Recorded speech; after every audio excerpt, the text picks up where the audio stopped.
We have now released issue 3 of the New Thinking Aloud magazine. Download it for free at newthinkingaloud.org. New Thinking Aloud is a non-profit endeavor. Your contributions to the New Thinking Aloud Foundation make a meaningful difference in our ability to produce new videos.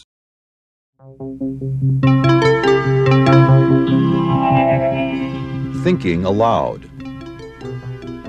Conversations on the leading edge of knowledge and discovery with psychologist Jeffrey Mishlove.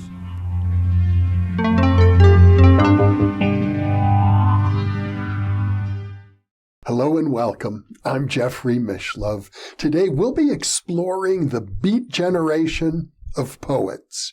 My guest is Charles Upton.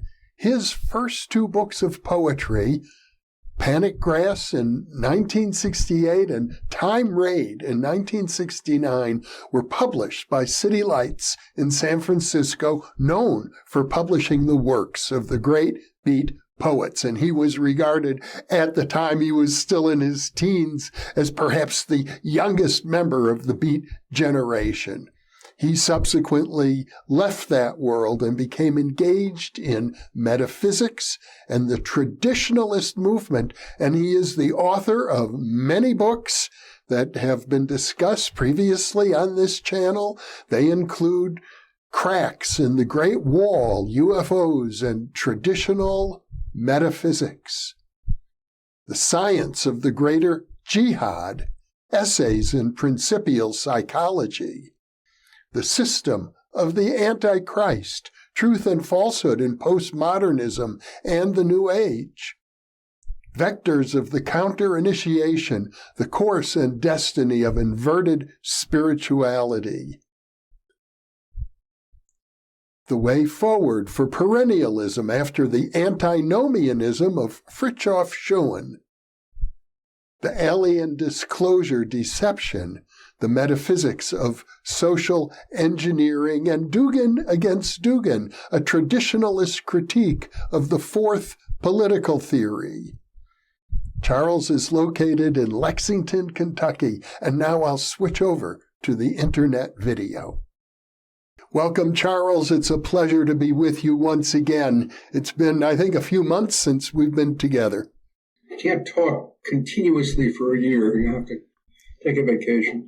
And I know I didn't mention it in the introduction, but I know you've been busy writing an autobiography. I hope that our viewers will look for it, because our topic today, the Beat Generation, is based on a lot of material from that autobiography.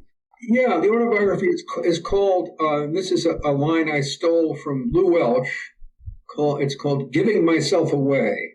That's from a sermon. He said, how to give yourself away, a sermon of gladness, which he delivered at Glide Memorial Church in San Francisco at one point. Then I basically have a thing on a chapter on the teaching of Lew Welch, which is also embedded in the different people in the Beat generation that he introduced me to. You know, Lawrence Ferlinghetti, Allen Ginsberg, Gary Snyder, those people. And my wife and I got, we were with the poetry scene. We were basically with the poetry scene until 1979, when we did our last public reading together. I guess I did a couple, in the next 20 years. But, that's when, and because we were invited to read at the Savoy Tivoli Cafe with Allen Ginsberg and Lawrence Ferlinghetti and Jack Hirschman and a bunch of the guys. And so once we did that, we said, well, let's put it while we're ahead, If you met Carlos Castaneda, which I did at one point, Lew Welch, a Beat Generation poet who's my mentor as a poet, introduced me once to Carlos Castaneda. I have evidence that some of the techniques that he used, shamanic techniques that he talked about in his book Journey to Islam, might have actually come from Lew Welch. Mm-hmm. Or the other way around. It's hard to say, but there was a definite, similarity there.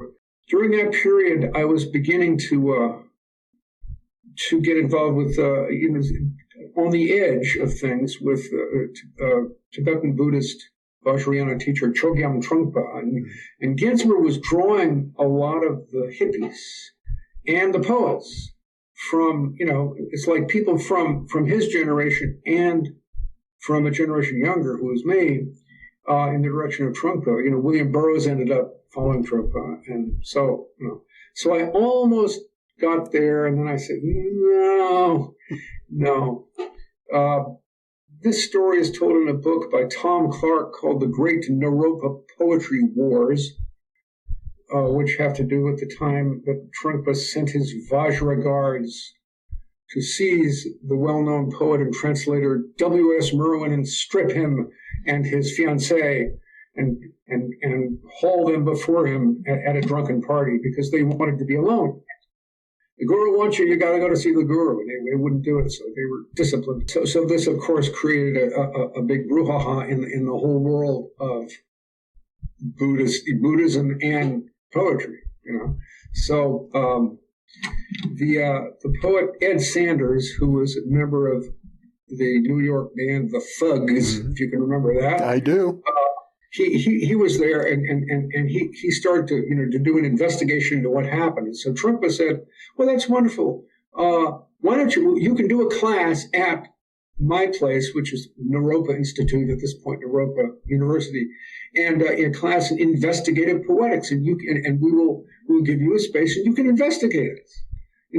Total perfect co-optation. Just sure, investigate us. We'll provide you what you need. Let's go back to when you were in high school. You were writing poetry at the time, right before you met Lew Welch, who became something of a mentor to you. Yeah. What was your life like? You're a teenager in high school, in a Catholic high school in Marin County, where I also lived. So we have that in common. We both spent many years in San Rafael. Well, I was just, I lived with my parents. I wasn't driving. I didn't have a license yet, I forget exactly when I got it. It was earlier than some people do nowadays. But and starting to wake up from basically not knowing who the hell I was or what was going on. But suddenly, poetry started to happen. And, it just started to happen. Some of the stuff I wrote in high school was pretty good, but most of it was incomplete, obviously, juvenilia and all of that. But my relationships had to do with these people I knew from school. It's the Trumbley clan. The Trumbleys were basically, I knew them because their name started with T and my name started with U, so we sat together, And there were these, I describe them as sort of like, a Seinfeld menage of quirky character types, I believe I said, something like that. But, that was Bob. Bill was the oldest. Bob was my age. Two younger brothers, Doug and Dan. And then there was this Irish neighbor, John Doyle, who was a formidable comedian. Really, very extremely serious about comedy and imposing his power of comedy on everybody. Ooh. But we sort of thought of ourselves as wanting vaguely to be like a literary generation, like the Beat Generation or something.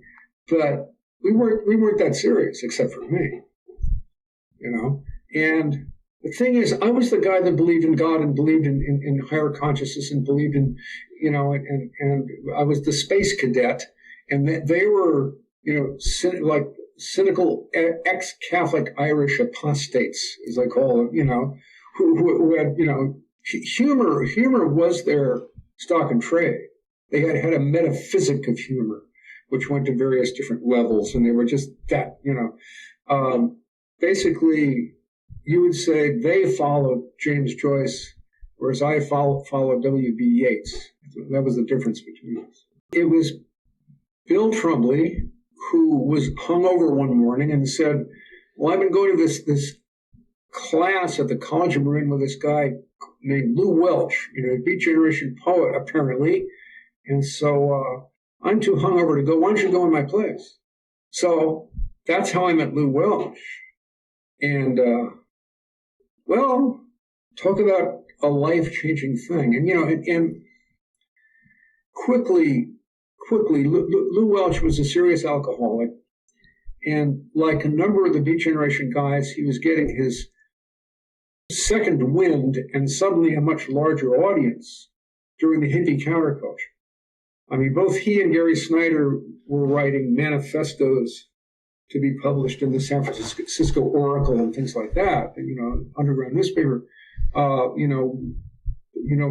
This is what the young should be thinking about, and this is how we can navigate these times. And it was really attempting to help, not imposing any ideology, but attempting to make sense out of the huge changes that were going down. So anyway, there and a few years later, he committed suicide up at Gary Snyder's place, Kit Dizzy, in near Nevada City in the Sierra foothills. And but he was transmitting. He sort of knew that he was not long for this world. He committed suicide at 43, and this had been, in the back of his mind for most of his life. And he tried to kick the bottle. He couldn't do it, and he just said to me once, I don't want to end up to be a stumble bum, wino in the street, So he would rather go out at the height of his powers, which he did. I mean, so very intense. He had some spiritual stuff to transmit to me, and he had some poetic stuff to transmit, and he transmitted them so deeply and at such a receptive period of my life, and I've been spending the rest of my life working on them, translating them, refining them. I finally came up with the spiritual exercises of Lew Welch, essays in perceptual Buddhism, which are taken from various of his poems. They're exercises. And I think they constitute or could be used as a new approach to Zen Buddhism. Now, with Zen Buddhism, you have two things. You have two schools. There's the Soto school and the Rinzai school. Rinzai school works with koans. You're given a question that can't be answered in any simple, rational way. It's impossible.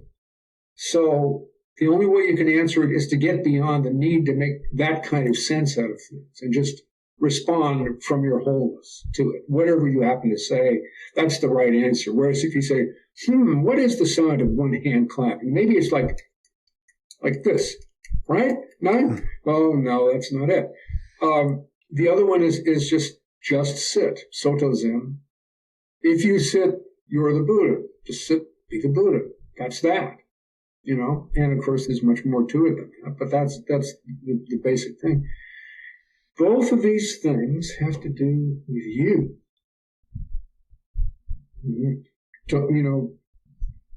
Release the attachment and tendency of your mind to attach to ideas, and recognize the Buddha nature within yourself. But both of them leave the world out. And the world is there too. The world is part of the whole thing. If all things have the Buddha nature, then so do the rocks and the trees and the cars and everything else. So you got to include the world. And, perhaps the closest thing to including the world has been something like the Kendo tradition, the tradition of the samurai when it's looked at from a Zen perspective, because you're dealing with situations that come at you and you have to deal with them. So, but Lew was basically doing things like, what would the world look like if I was already enlightened? If I look at it that way, maybe that'll help me get enlightened, And so very happily, very recently, I was finally able to make a gift of my rendition of his exercises to Peter Coyote, who was a friend, of Lew's. And I didn't know him during the time I knew Lew. I knew him a little later when I was working with homeless, because we were looking for all the celebrities we could get. And so we made a little connection with Peter Coyote. So luckily, and Peter Coyote by now is a Zen Roshi. He, I don't know how long he was practicing Zen, but he finally took orders, or whatever you call it, in Zen, and now he's an official teacher. So I said, well, here's Lew Welch's teachings. The teachings, for example, like this. When I first met Lew Welch at the College of Marine, it was in a little landscape garden out in the campus. I think buildings have been built there since, but there was space. There were a few redwood trees, a little redwood grove, and a little place to sit. And there was nobody there but me and Lew Welch and Sister Mary Norbert Kurta, who she just died recently. She was a Dominican nun of the same nuns who taught me in San Rafael Catholic School. But she was a poet, and a very fine poet. And she was on the way to leaving the order, leaving the church. Like the other guy that did that was Brother Antoninus, William Everson, who was a poet, who was a Dominican friar, Dominican brother. And I met him once too, because a colleague of his was Brother Christopher, one of my teachers in high school. And so I was getting to be a poet, so he said, well, why don't you need to meet Brother Antoninus, So I met him once, It was an interesting connection. Brother Antoninus basically, like a lot of the poets, he became a shaman or figured he was a shaman, I'm not sure about that. I always say, if you're starting to fail as a poet, you'll always claim to be a shaman. But I don't know. But that was there, though, because Lew did introduce me to Carlos Castaneda. So anyway, and Sister Mary Norbert just died. I was writing the story of her, and I said, wait a minute, I got to talk to her. I haven't talked to her in years. I was following where she was. Someplace in Northern California, she spent many, many, many years of her life trying to save a single stand of first growth redwoods. And she finally did it, with some help, I'm sure. And soon after that, she died. Mm-hmm. And I was trying to get through to her, and there was somebody, who apparently was in touch with her. And I left a message and said, I have to talk to her. Never got back to me. And in like a couple of months later, she died. Mm-hmm. So I must have felt this was the last chance, but I never got through. Mm-hmm. So anyway, we were sitting there. And Lew Welch was, very unexpected kind of person. Lew Welch appears in the movie Big Sur, but very incorrectly portrayed. In Big Sur, he's this frenetic kind of nervous kind of guy, dancing around. Lew was not like that. Lew was doing things like never ask why what, always ask what's what, observe, connect, and do. And that's the way he presented, he was the most concrete, slow, deliberate, painstakingly simple, as I say. Man, this is, and he said, you can't build a poem out of anything but words, just like you can't build a brick wall out of anything but bricks. That was his demeanor. So he said to us, he wasn't talking about poetry. He said, okay, let's do a perception exercise. Look at those trees over there, redwood trees. Now imagine that the trunks of the trees are empty spaces, and the spaces between the trees are solid. You just look and you say, can I do that? And suddenly the world flips. And oh yeah. Okay. And he just did that. Okay. And you think, well, that's an interesting thing, but where is that going? Well, where it's going is that's very much like Carlos Castaneda's, some of his exercises in Journey to Islam, in which you're supposed to stop the world, shifting your perception. Then I realized much, much later that what he was doing was an extremely concrete presentation of the Buddhist doctrine from the Heart Sutra, which says form is emptiness, emptiness is form. Oh, so instead of just having those words that go into your ear that you think about, well, that's interesting, form. Well, yeah, I could sort of start thinking about it. He said, let's do it. He was that concrete. And concreteness was his main thing. He was perhaps the most metaphysical of all the beats, but he wasn't an intellectual. He didn't do it intellectually. He did it existentially, which is so rare. And that's something, he didn't do it exactly the way it's done in Zen, but it was the same impulse. It's like, I remember Houston Smith, who's a friend of mine, my wife's for some years. He talked about going to study Zen in Japan. He was in the same class with Gary Snyder, and I guess the Zen master gave him a koan, and he said, well, and he started to talk, well, that could be, and the Zen master says to him, you have the philosopher disease, and Lew Welch did not want to get the philosopher disease or pass it on to anyone. He would just sidestep that. So he did that. Now, what's interesting about that is years later, I was meditating with my eyes open in Gerstle Park, Gerstle Park in San Rafael. Yeah. Yeah. And there's a redwood grove there as well. So I was meditating. And what he did happened again. The redwood trees became empty spaces, and the spaces between the redwood trees became birch trees, just as clear as a bell.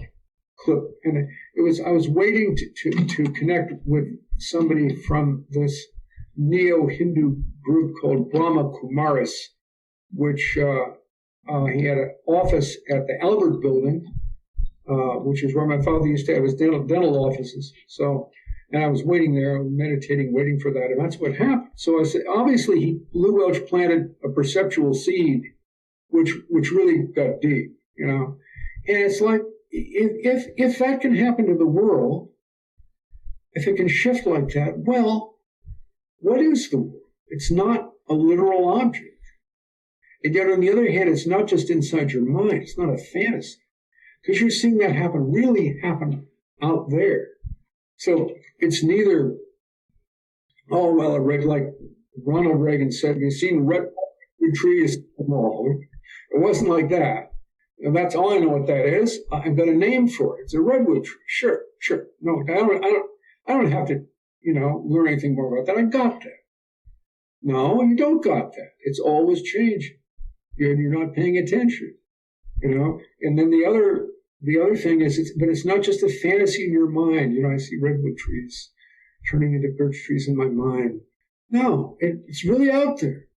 So it's a third thing that is neither a literal object nor a simple reverie of your own. It's an apparition. And this is what pretty much the Buddhists, the Tibetan Buddhists are talking about with things like the rainbow body. They're talking about the world and yourself as apparitions, not as subjective dreams, nor not as literal objective, realities, objects, but as something else. And so that apparitional quality of the world, if you can shift your perception, you can get there. That is one of the approaches to the enlightened state. So I think Lew, and it was all hidden because, he was a terrible alcoholic. He committed suicide. You tend to say, oh, well, I guess that didn't work out. What could he have to teach? Well, I saw with the Beat Generation, these guys were truly desperate. Nothing, that they knew that something greater was real than 1950s U.S. culture could tell them, or Judeo-Christianity, or there was something more. But how are they going to approach it? They had no idea. It was all on the wing, drugs, travel, sex, booze, something. Now, of course, that can all just be self-indulgence, and largely was, too. But also, you said, make a break with consensus reality, because the consensus reality of the 50s was crazy. I mean, the United States had just won the biggest war in history. We were on top. We were the most powerful nation in the world, Russia, I don't know. We were the most powerful nation. We're the richest. Everyone that a few decades before was living hand to mouth in the Depression suddenly could afford a car, 2 cars, and a house. And the wife could stay home and take care of the kids and make a paradise, and the husband go out and make enough money. And whoa, we were in. We had made it. On the other hand, there's this thing called nuclear weapons. And now the Russians have got them.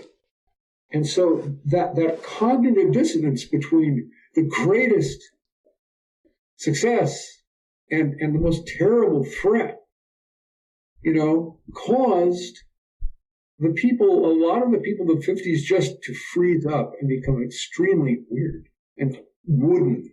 You hear what some of the people talking about nuclear weapons, for example, from old 50s, educational films or something, it's crazy. So they knew something was profoundly wrong in the American psyche, and they were going to do anything they could to, because this was the point. Consensus reality was so repressive and so imbalanced and so crazy that it was justified, one could argue, for a short time to do almost anything to break out of it. The problem is, once that was broken out of, and then the hippies flowed in and they kept breaking it. Now it is so broken. It is so chaotic. It is so crazy in the other way. Kierkegaard has 2 really important, Søren Kierkegaard, the Danish philosopher, existentialist philosopher, has 2 very important concepts. One is called despair of necessity, and the other one is called despair of possibility. And this is coming from pretty much Aristotle. Aristotle was talking about necessary being and possible being. Necessary being is, according to Aquinas, St. Thomas Aquinas, identifiable with God, because only God must be. Everything else just might or might not be, and that's possible being. So, but he did an amazing thing with these concepts, with these categories, where he looked at the alienated aspects of both of them. Despair of necessity is, well, it's the way it's going to have to be forever. It'll never change. You're stuck. Get used to it, suck it up. That's that. That's despair of necessity. Despair of possibility is anything is possible. You could, but as my friend Bill Trombley, who introduced me, or, sent me first to Lew Welch, said, he dropped acid before me. I hadn't done it yet. I said, what did you learn? What happened? What did you learn from taking LSD? And he said, I learned that everything is possible, but nothing is likely. and that's exactly what Kierkegaard meant by despair of possibility. Possibility. It's like, that was perfectly satirized in the Firesign Theater comic, LP, Everything You Know Is Wrong. Which, the guy, what's Happy Harry Cox, I guess his name is, could be, and that's, but yes, possible, and now, you say, well, it's wonderful. You have 1,000 channels to choose from. Well, the rest of my life, I don't have time to choose from 1,000 channels. So this is very alienating. This is not if possibility is going to mean anything, it has to be actualizable at one point. And if necessity is going to mean anything, it can't just be a terribly imposed, deadening oppression that comes perhaps from some vindictive God that this is the way it's going to have to be. It has to be, hey, this is real. This is reliable. This is always going to be real. This is always going to be there. And so you can believe in it, and you can even pray to it, and God, or necessary being, will help you realize the possibilities, the ones that are right for you. So that's what necessity and possibility are in the unalienated form, but they've got alienated forms. So what happened is we went into despair of possibility in the worst way till we came to postmodernism, which says that any voice, any version of reality has an equal right to speak, because we don't want to be, tyrannical and imperialistic with our paradigms. Every paradigm has an equal right to speak. Even William Blake said, anything possible to be believed is an image of truth. Okay, nice, but you can't put them all on the same level. You have to hierarchicalize them. Some things are more important than others. The baby's drowning in the swimming pool, and you say, well, I could save the baby, or I could finish my drink. They're of equal value. See? You can't do that. You must have a hierarchy of values and a ontological hierarchy of reality. You've got to do that, or you're crazy in the opposite way that people were in the 50s. And we got just that crazy. And so finally, everything is equally true in postmodernism. And what did that turn into? It flipped, and it became wokeism, which lays down an inquisition. That some words are not to be used, some thoughts are not to be thought, some values are not to be called, valuable. This is no longer the old liberalism that says, I may not agree with the thing that you say, but I'll defend to the death your right to say it, which is from Voltaire. Postmodernism had gone too far in the other direction. Whenever you go too far in some direction, the point comes where it flips. And it flipped. It really flipped. So that's what came of the counterculture. Let's go back, if we can, to your relationship with Lew Welch. You knew he was an alcoholic. He was, we now know, doomed to commit suicide at the height of his powers only a few years after you met him. Yet I gather that you became extremely close to him. Yeah, I mean, he was tutoring me. He knew he had teachers. He didn't know who to give them to. Then suddenly I popped him. He says, he's the one, I'm going to do it. So he just, everything from that he had come to learn that he thought was, useful and rather unique, he just imprinted on me. For, about a year or something, I would go over to his house with his common law wife, Magda Craig. Huey Lewis's mother, by the way. That's who she was. And she died recently. And, he just teach, I mean, he would teach me, teach me poetry by reading. He would do magnificent readings of Yeats, of Burroughs, and just get it in my ear. And then he'd say, now, try reading this. See if you can let me hear you read this. Like, he had things called passenger poems, because he used to be a cabbie, and he would hear people get up drunk in the back of his cab and start yapping away. And once in a while, he would hear something very interesting, So he said, it's a found poem. There's one that goes, I didn't do it very well at the time, but I've been working on it for the past 50 years. I've got better, which is, he picks up a nurse, sort of middle-aged nurse who, is undoubtedly in her cups, and that's why she's, calling a cab and stuff. And she's just talking away. She says, "Oh, no, I don't like cats. I don't like cats. Kittens are all right, I guess. You can love them when they're little, like people. And then they grow up and take advantage of you. How can you love them anymore?"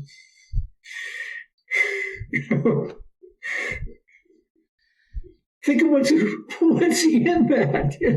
There's a whole life, a whole destiny. And, and think of the compassion that can hear that. This woman has been probably abused by her kids, and that's right. But she can't quite admit it. She has to talk about cats instead. And Lew said at one point, he says in one of his poems, "I cannot help them.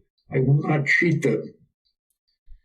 So, there was not the slightest desire to intervene, even on a very, informal, personal level, to be helpful. But it was a compassion that went deeper than that. Because, well, that's that. That's the way, that's her dilemma. That's her situation. And just expressing it like that. So he would teach me, basically how to recite. He would say that, his main teaching with poetry is speech. And what I understood is the way you do that in terms of reciting poetry is you have to avoid two extremes. Because he basically said, use your Native American speech and the way you talk when you really mean something, and then use it to recite a poem, with that voice. And so there are different ways. I mean, you can go into one extreme, like with Dylan Thomas, otherwise by our light in the halfway house the gentleman lay, graver with his furies, a batten and the hangnail cracked from Adam, and a dog among fairies, the Atlas eater with a jaw for news, bit out the mandrake with tomorrow's scream. Then penny-eyed that gentleman of wounds, old cock from nowheres, and the heaven's egg, with his bones unbuttoned to the halfway wind, scraped at my cradle in a walking word that night of time under the Christward shelter. I am the long world's gentleman, he said, and share my bed with Capricorn and Cancer. Which is interesting. But what he believed in was something more like this, and this is another found poem, which goes like this. Never put the goddamn camera in the glove compartment. I told you to never put the goddamn camera in the glove compartment. So what do? You put the goddamn camera in the glove compartment, and it's stolen. See? Well, that's the way he believed. And you can even use something like that to recite a very musical poem, because if the poem gets too musical, it becomes flimsy, Whereas, and the other problem is just to be clinical and have no emotion, and recite words like a computer, like a robot. And what you want is genuine American speech. So that's what he taught. And I realized the two masters of that kind of poetry, that kind of, talking a poem, are John Donne and Frank Sinatra. Now, John Donne would say, he had this poem, well-known poem, go and catch a falling star, get the child and fruit. And you can do it two different ways. One way, if you go too much into the music of the rhyme and meter, which comes from Italian, essentially from the sonnet form that came from Italian into English, So, go and catch a falling star, get with child a mandrake root. Tell me where all past years are, and who cleft the devil's foot. But it's better, go and catch a falling star, get with child a mandrake root. Tell me where all past years are, and who cleft the devil's foot. Teach me to hear mermaids singing, and to keep off envy's stinging, and to find what wind serves to advance an honest mind. Now that's the way to read it, talk it. And that's the way he wrote it, so his poems can be talked through and beyond the rhyme and meter. And then, Sinatra did exactly the same thing. He would talk his songs.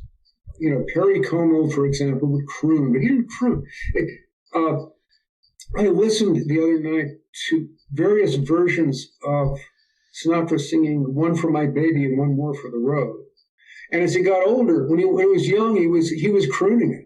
But by the time he was like, late 50s or something, he was talking. It was so much better, so much more evocative. So this is what Lew taught as a poet. But beyond that, there were perception things. What he taught about words, he said this, only poets know that words don't mean anything. Well, what's that? That's a koan, because of course they sort of do, don't they? And, but so he didn't want us to get involved in the world of words, where you're living perceptually and conceptually inside of verbal definitions of things. Where you look at a rock and you say, that's a rock. I know what that is. It's a rock. It was more, when he said, those who live in the world of words kill us, who seek union with what goes on, whether I look at it or not. So what he was seeking was union with what went on, whether he looked at it or not, which means something beyond subjectivity. It's really there. But how do you unite with something that you're not looking at? It's not even in your consciousness, and yet somehow you're united with it. You're not paying attention to it. It's not, you're thinking of something else, yet you're not united with it. He was trying to find what's beyond subject and object. So that was one, freedom from the world of words. And he would do that through, for example, through riddles, which are an interesting way of playing with language. He has a riddle in his poem Wobbly Rock. It's called Wobbly Rock is the name of the poem that he wrote about a rock on the shore at Muir Beach, California. And I've been there myself. It's a huge, he says, it's a real rock, I believe this first, made of, resting on actual sand at the surf's edge, Muir Beach, California. Like everything else I have, somebody else showed it to me, and I found it for myself. I love that. Like everything else I have, somebody else showed it to me, and I found it by myself. Hard, common stone, size of the largest haystack, and moves when hit by waves, actually shudders. Even a good breath of wind will do it if you sit real still and keep your mouth shut. Notched to certain center, it yields, then comes back to it. Wobbly tongue. Imagine sitting this board and goes, good chunk. And one of the things I did in his, thing I wrote on his perception exercises, the spiritual exercises, is this teaches impermanence. The Buddhists say everything is impermanent. What's more permanent than a rock? The rock's solid, permanent, but the rock itself is going to picture. So this gets deep into your bones, the sense that all passes. And so anyway, in that poem, he has a riddle. And it says, dechimig, riddle me a riddle. That's Welsh, for riddle me a riddle. Dechimig, riddle me a riddle. Waves and the sea, if you take away the sea. Tell me what it is. Well, it took me a long time to solve that one, but I realized that if you have waves in the sea and take away the sea, you have waves and without the sea. And so that's in the realm of language, waves and, which is the same thing as saying waves sand. And then, so what the answer is, waves in the sea, if you take away the sea, tell me what it is. When you're walking on a beach and the tide is going out and you see these little ripples that are left by the tide as it went out, they're sort of dried now and they're like little ridges. And that's what it is. It's the ripples left by the retreating sea and the drying sand. So, look, it's both there in the actual world. It's not, waves represent energy or motion, and the sea is the enveloping metaphysical matrix. No. Waves and the sea. You take away the waves, that there are the waves, but they're not moving. They're in the sand. They're in the drying sand. So this is something that you can perceive in the world, which has profound metaphysical implications. You just don't start from the conceptual. You start from the existential, from the physical, and at the same time, it has to do with language. You take away waves and you want to be very literal about it. Waves and the sea, take away the sea. Okay? So that's the kind of mind that he felt correctly was almost unique to him. I mean, he saw and learned something I haven't found anywhere else. So that's why I figured that if I turned those into, Buddhist exercises and sent them to Peter Coyote, he would accept them. And he did hear. He said, you're right. And he's going to be teaching them to his students, And so I told him the answer to Lew Welch's 2 riddles, because I wasn't supposed to do that. Because Lew had these 2 riddles. He said, in every religion, in every place and time, there has been a gesture of bowing, so fully that the forehead strikes the ground. Why is this? And he says there's only one right answer to this riddle. It's not a koan, because koan can have innumerable right answers, depending upon the state of the answerer. But this is one right answer. And the other one was, in every religion, every place and time, there's been a gesture of the hands clasped as if in prayer. Why is this? And he told me the answer to the first one, and I solved the second one by myself. And it's basically, it isn't conceptual. It's entirely concrete and physical, and it's nothing to do with religion or metaphysics. But once you solve it, then you see the amazing symbolic resonance that you can go to town on metaphysics from it if you want to, but you can't start with the conceptual. The conceptual is the echo. It's not, what you have to do is you drop the rock first in the pool. The rock is very concrete block. Then the waves of conceptual understanding spread, but you got to drop the rock first. And that's so anyway, those 2 riddles, I told both of them to Peter Coyote because he was going to teach him, so he had to know. So, but I haven't told him to anybody else, nor will I. So, and the answer to the second riddle was confirmed by Magda after he passed on, because she solved it when I think she was in Latin America and South America at the time, seeking out the shaman that William Burroughs and Allen Ginsberg had gone to find Yahe or ayahuasca. And this was before ayahuasca was very big in the counterculture. But she was going around the world finding new drugs. So she was down there, and she actually brought ayahuasca, one of the first to bring ayahuasca back to the United States, which I can say now because she's no longer with us.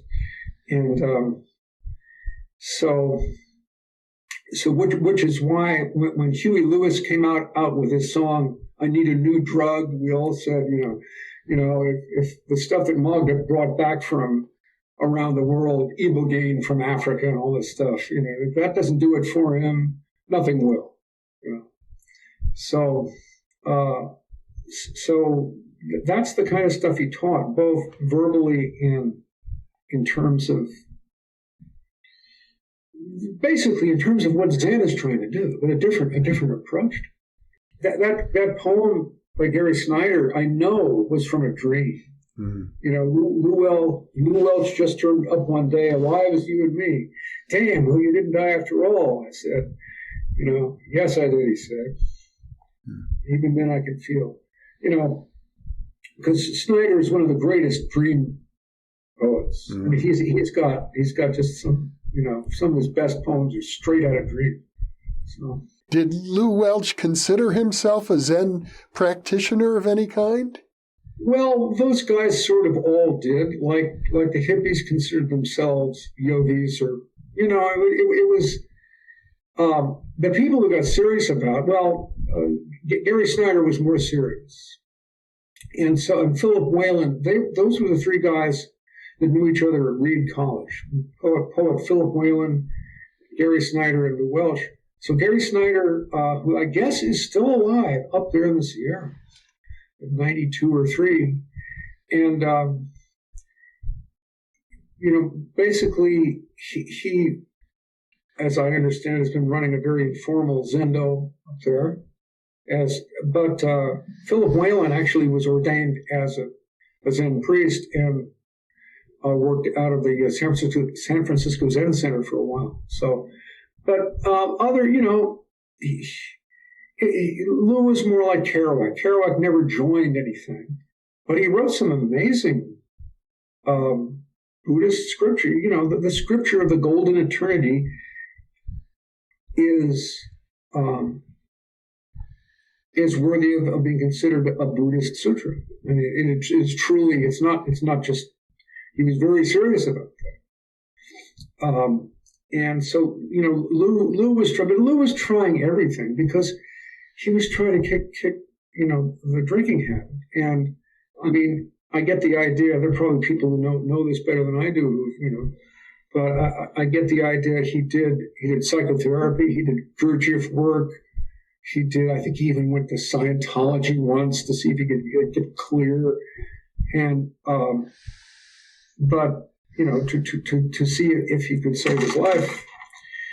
But generally, and, I know like Alan Watts, you could include in this characterization. Generally, that generation, if they had a default religion, it was Zen Buddhism. Mm-hmm. Some of them were more serious than others. Well, Alan Watts, I think, was also, if not an alcoholic himself, a very heavy drinker. And the use and abuse of drugs was also part and parcel of the Beat movement. Well, yeah. I mean, Ginsberg tried all sorts of drugs before anybody else. He wrote some great poems. I mean, he had a poem, Lysergic Acid. I don't know if that was LSD or some other version of LSD. He had a poem, Ether, which, ether is these are drugs which were talked about by William James in Varieties of the Religious Experience. Yeah.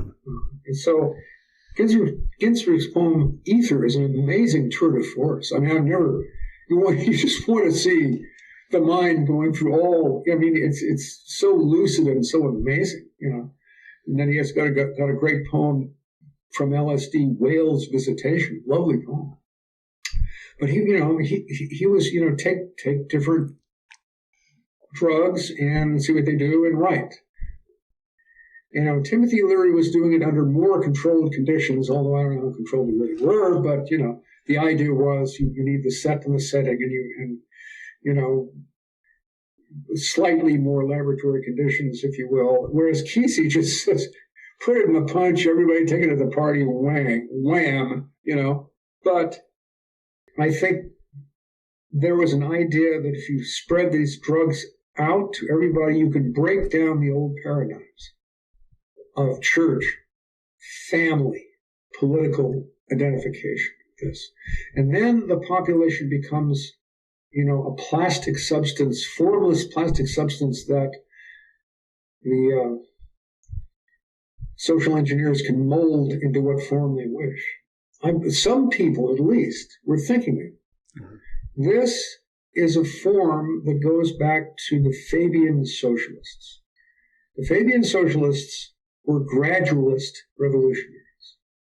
They would basically say, okay, you inflame the proletariat, you get them going, they overthrow the czar, they set up a Soviet state and do this, but then there's all this reaction, and it hasn't really penetrated. It's been imposed upon people, so they haven't accepted it themselves. It's been imposed on them, so it's unstable and it can fall apart, and it did, of course. It did. So the Fabian socialist idea was take generations to generation. They can sit there and say, this generation will do this, the generation after that will have this, the generation after that. It's hard for us to imagine that people could be so serious about consciously transforming society without society's knowledge. But I believe that such is the case. And, I think that, the use of psychedelics was one big step. Well, we've covered a lot of ground, Charles. Let me ask you this question to get back to the Beat generation. Now we can look back at it with the perspective of decades. What do you think was the impact of that group of writers, Lew Welch and Gary Snyder and Allen Ginsberg and the others? Basically, Ginsberg, Kerouac, and Burroughs were the ones who had the most impact. And it was vast. I mean, it gave a template for the hippies to connect with and do their own thing, which was so much more extensive and, larger numbers than the Beats. And, well, it's not the same nation as it was in 1958. Everything changed. Everything changed. And, some for the better, a lot for the worse. I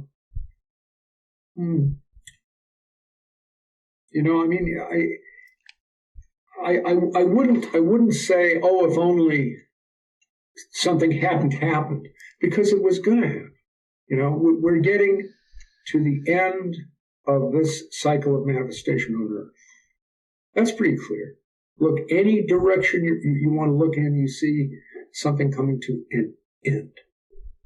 Now, I'm not saying that no humans will survive on Earth. I'm saying all the structures that have been made, not just Western civilization, but every civilization worth the name for thousands and thousands of years, are ending right now.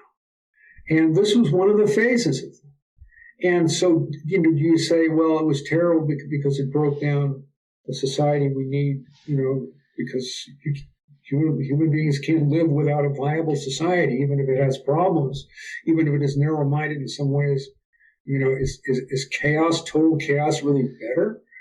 You don't have to say that. You can also say, given that it was going to break down anyway, these doors were opened to the possibility of seeing something beyond the cycles of time. So you could let the apocalypse do its thing. And part of you is already beyond it. Part of you is in touch with higher consciousness and with higher realities. So some bit of the human substance can survive, the end of things, and possibly reseed the world into the human world, because I wouldn't have done my Sufism, and all the people who got involved in mystical spiritualities and all of the developments in psychology and whatever you talk about, and parapsychology. This wouldn't have happened without the counterculture. It would have been small groups that would not have had much of an effect on society. But, now what's learned in those groups, for good or bad, for good or ill, has had a massive effect on society. And so, let those, who can catch the higher transmission that did come through all of that, more power to them, and let them go all the way with it. And because there's nothing else that's going to fit us to face what we have to face on this earth, then, consciousness of higher worlds, which it was only it was a little mystic here and there. It was a Meister Eckhart or somebody else, but there's nothing to lose. Somewhere it was said, look, there's nothing to lose. Open all the doors for everybody, even if 80% of what comes through them is demons. Open, because they're going to be open anyway. So we got to be a little ahead of the game and get ready, to deal with the vast changes that are coming. So, I say I can criticize it. I can say this is the evil that came out of the counterculture, but I don't say, it never should have happened, because, like the Catholics say, like the Muslims say, it's all God's will, and he's what the Quran says beautifully, succinctly. It says there is no refuge from God but in Him. Because if you're in the periphery of things, involved in circumstances and the changing scenes of history, which are changing at the speed of light now, you're going to be beaten to a pulp, and that's the judgment of God. Whereas if you get into the center from where it's all coming from, and you get to what T.S. Eliot called the still point of the turning world, which is, the symbol of that, or the physical manifestation of that is the pole star, up in the sky around which all the stars turn. If you can get there, then all is mercy and all is salvation. But it's the same energy. Depends on how, and it's very hard to go closer to the thing that's causing all this pain when you're out on the periphery. It hurts so much out there. You want to go closer to where it's coming from? Yeah, that's the idea. It's the only thing you can do. And you go closer, and you finally get to a place where it transforms from judgment and suffering into mercy and healing and light. And there's nothing like LSD to teach you that lesson, And I hate to quote Jim Morrison in a time like this, because he was a pretty sinister guy in many ways. But he said, try to run, try to hide, break on through to the other side. So if we learned anything from LSD, it was, go toward the source of the pain. Go right toward it, and there will be a moment where you get through. So that wasn't enough. You got to learn how to go toward it, besides just taking a pill.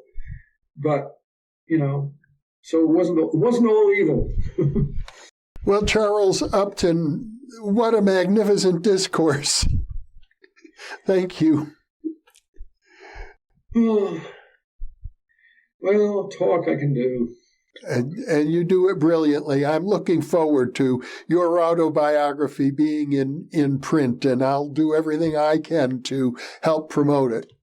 Well, great. And I'm just wondering if anybody in your audience knows. I know a press that'll publish that, because, somebody just told me the name of a press. The guy said, yeah, you'll do it. There's a couple that said yes. But, I would like, I don't know if there's really space for a larger press to do something like this, but there might be. If anybody has any ideas,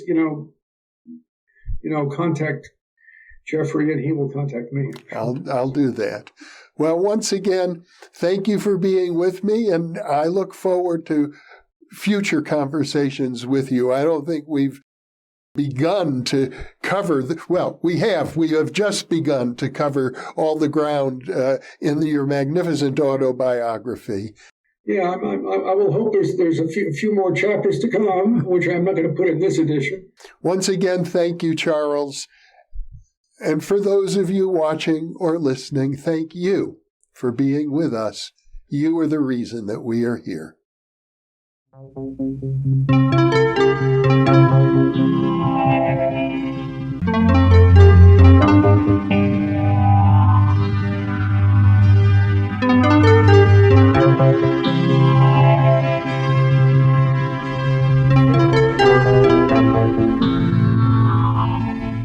I imagine that by now many of you already realize that in conjunction with White Crow Books, we've just launched the new Thinking Aloud Dialogues book imprint, and our first title is There Life After Death?